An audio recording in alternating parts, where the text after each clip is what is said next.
Hello dear students, welcome to BSP science. आज का जो सेशन होने वाला है वो आपको क्लियर कर देगा कि डी फार्मा के बाद आपको हायर एजुकेशन के लिए कौन सा कोर्स चूज करना है और कौन सा कोर्स चूज नहीं कर सकते। ठीक है, देखिए डी फार्मा कंप्लीट हो चुकी है, रजिस्ट्रेशन आपका मिल चुका है, आप रजिस्टर्ड फार्मेसिस्ट हो, लेकिन आप एक फार्मेसी नहीं खोलना चाहते, केमिस्ट्री स्टोर नहीं खोलना चाहते, आप हायर एजुकेशन के लिए एनरोल करना चाहते हो। कन्फ्यूजन ये आ रही है कि कौन सा कोर्स में मैं जा सकता हूँ, कौन सा कोर्स नहीं कर सकता।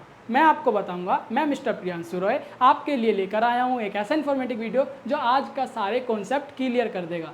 देखिए स्टूडेंट्स, आपने डी फार्मा तो कंप्लीट कर लिया है, अब हायर एजुकेशन के लिए कोर्स चूज करना है। अगर आप चाहते हो कि मैं दूसरा कोई पैरामेडिकल कोर्स चूज कर लूँ, जैसे बीएमएस हो गया या डीएमएलटी हो गया या नर्सिंग हो गया, ये जितने भी हमारे मेडिकल से रिलेटेड जितने भी कोर्स हैं उनमें जाना चाहते हो तो मैं आपका क्लियर कर देता हूँ। डी फार्मा के बेस पे आप बिल्कुल भी एडमिशन नहीं ले सकते, बिल्कुल सच बात है। डी फार्मा आपकी कंप्लीट हो गई है, उसके बेस पे आप इन कोर्स में एनरोल नहीं कर सकते। आप एडमिशन ले सकते हो, मैं ये नहीं कह रहा एडमिशन नहीं ले सकते, एडमिशन ले सकते हो, लेकिन आपकी 12th की मार्कशीट के बेस पर आपका एडमिशन होगा। आप 12th के बेस पर आप एडमिशन ले सकते हो जितने भी पैरामेडिकल कोर्स है।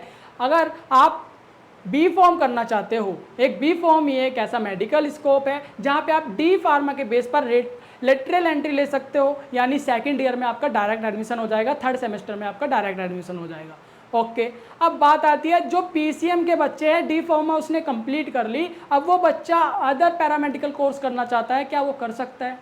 सॉरी, वो नहीं कर सकता। अगर आप पीसीएम है आपके पास, डी फार्मा आपने कंप्लीट कर ली है, तो आपका एडमिशन नहीं हो सकता किसी अदर मेडिकल फील्ड में, अदर मेडिकल कोर्स में। ठीक है ना, क्योंकि वहाँ पे एडमिशन होगा 12th की मार्कशीट के बेस पर आपका अदर कोर्स में एनरोल होगा।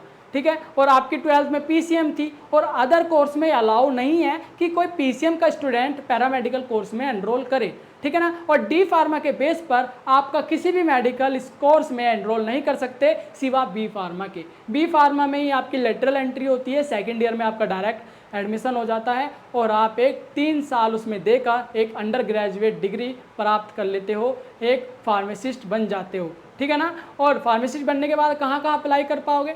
बी फार्मा की डिग्री से आप डीआई के लिए अप्लाई कर पाओगे। एक गवर्नमेंट में फार्मेसी के अंदर, मतलब फार्मासिस्ट के अंदर एक रेपुटेटिव हमारी जॉब होती है डीआई, ड्रग इंस्पेक्टर की।